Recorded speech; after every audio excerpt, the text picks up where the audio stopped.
আসসালামু আলাইকুম। গ্রামীণফোন প্রেজেন্টস ক্রিক টকে সকলকে আমন্ত্রণ। ৬,০০০ কোটি টাকার ফ্র্যাঞ্চাইজি লিগ আনছে সৌদি আরব এবং এই খবরটা যখনই বিভিন্ন সংবাদ মাধ্যমে চাওয়ার হয়েছে, একটা জল্পনা কল্পনা তো চলছে যে মহেন্দ্র সিং ধোনি কিংবা বিরাট কোহলিরাও শেষ পর্যন্ত ক্রিশ্চিয়ানো রোনালদো কিংবা করিম বেনজেমার মতো সৌদি আরবে গিয়ে বসতি গড়বেন কিনা, বা সেই জায়গায় আসলে সেখানকার ফ্র্যাঞ্চাইজি লিগকেই তাদের ক্যারিয়ারের শেষ সময়টা কাটবে কিনা।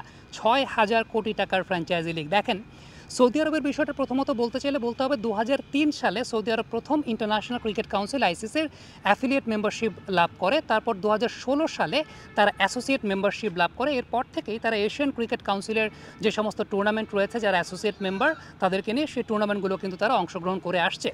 এবং গেল বছর যখন G20 সামিটে সৌদি যুবরাজ ইন্ডিয়াতে ভ্রমণ করেছিলেন এবং সেই সময়টাতেই নরেন্দ্র মোদীর সঙ্গে সাক্ষাৎকার করেছিলেন, তখন থেকে অনেক কথাবার্তা হচ্ছিল যে আইপিএলের একটা নির্দিষ্ট অংশ তারা আসলে অ্যাকোয়ার করবেন কিনা বা আইপিএলে তারা বিনিয়োগ করবেন কিনা, সেরকম অনেক কথাবার্তা হচ্ছিল। যদিও আইপিএলের তরফ থেকে কখনোই এই ব্যাপারে আসলে কোনো উচ্চবাচ্য আসলে করা হয়নি। তবে যখন লাস্ট আইপিএলের আমরা নিলামটা দেখলাম যে সৌদি আরবের জেদ্দায় অনুষ্ঠিত হয়েছে, তখন অনেক কিছু বোঝা যাচ্ছে যে সৌদি আরব চাচ্ছে এই দিকটায় কিছুটা অ্যাফিলিয়েশন তৈরি করার জন্য। যেহেতু টাকা পয়সার জায়গা থেকে সৌদি আরবের কোনো প্রবলেমের জায়গা নাই এবং দে হ্যাভ দ্য এবিলিটি যে তারা টাকা পয়সা বিনিয়োগের জায়গাটা করতে পারে। এমনিতে আইপিএলের সঙ্গে সৌদি আরবের একটা ট্যুরিজমের বিষয়ের আমরা বিনিময়ে দেখতে পাচ্ছিলাম যে সৌদি আরবের ট্যুরিজমটাকে প্রমোট করার জন্য তারা আইপিএলে কিন্তু অনেক ব্র্যান্ডিং প্রমোশনাল করেছে এর আগের মৌসুমে আমরা দেখতে পেয়েছি। এবং এমনটা ধারণা করা হচ্ছে যে ২০৩০ সালের মধ্যে ইন্ডিয়ার মানুষের জন্য সৌদি আরব একটা অনেক বড় ট্যুরিস্ট স্পট হতে যাচ্ছে এবং সৌদি আরব সেভাবেই ব্র্যান্ডিংটা করার চেষ্টা করছে। সো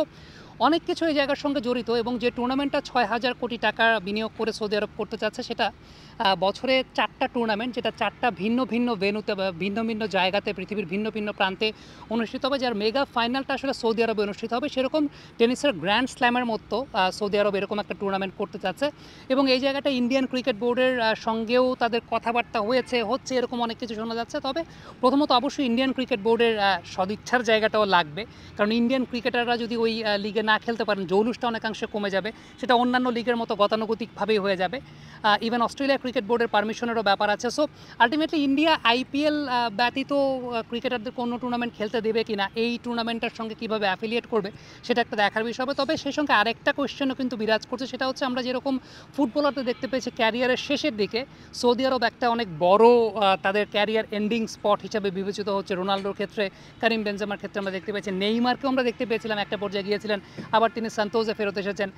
ঠিক তেমনিভাবে যে সমস্ত ক্রিকেটাররা হয়তো বা ইন্ডিয়ান ক্রিকেট ছেড়ে দিচ্ছেন বা আইপিএলে হয়তো বা খেলবেন না নেক্সট সামনের সময়গুলো থেকে, তারা কি এই টুর্নামেন্টটাতেই লাস্টের দিকে ফোকাস করবেন কিনা, সেটা বিরাট কোহলি আমি প্রিটি মাচ শিওর যে ৩-৪ বছর আরও তিনি হয়তো বা আইপিএল খেলবেন। বাট মহেন্দ্র সিং ধোনির কথাটা বারবার চলে আসছে যে রোনাল্ডোর মতো ধোনিও কি শেষ পর্যন্ত সৌদি আরবে গিয়ে বসতি গড়বেন কিনা, বা সৌদি আরবে ওইখানকার লিগে বা সৌদি লিগে তিনি প্রমিনেন্ট হবে কিনা। যদি ব্যাপারটা এরকম হয়, এমনও হতে পারে আবার এই লিগটার ব্র্যান্ড অ্যাম্বাসেডারশিপ যদি মহেন্দ্র সিং ধোনিকে তারা অফার করে ফেলে, অনেক কিছু হতে পারে। কোনো কিছু এখনও খোলাসে না। বাট সৌদি আরব বিভিন্ন স্পোর্টসে বিনিয়োগ করা শুরু করেছে। ২০৩৪ ফিফা ওয়ার্ল্ড কাপের ভেন্যু হিসেবে এটা অলরেডি আমরা জানি। অলিম্পিক্সেরও ২০৩৬ সালে ভেন্যুর ব্যাপারে কথাবার্তা চলছে। সব কিছু মিলে সৌদি আরব কিন্তু স্পোর্টসে বিনিয়োগ করছে।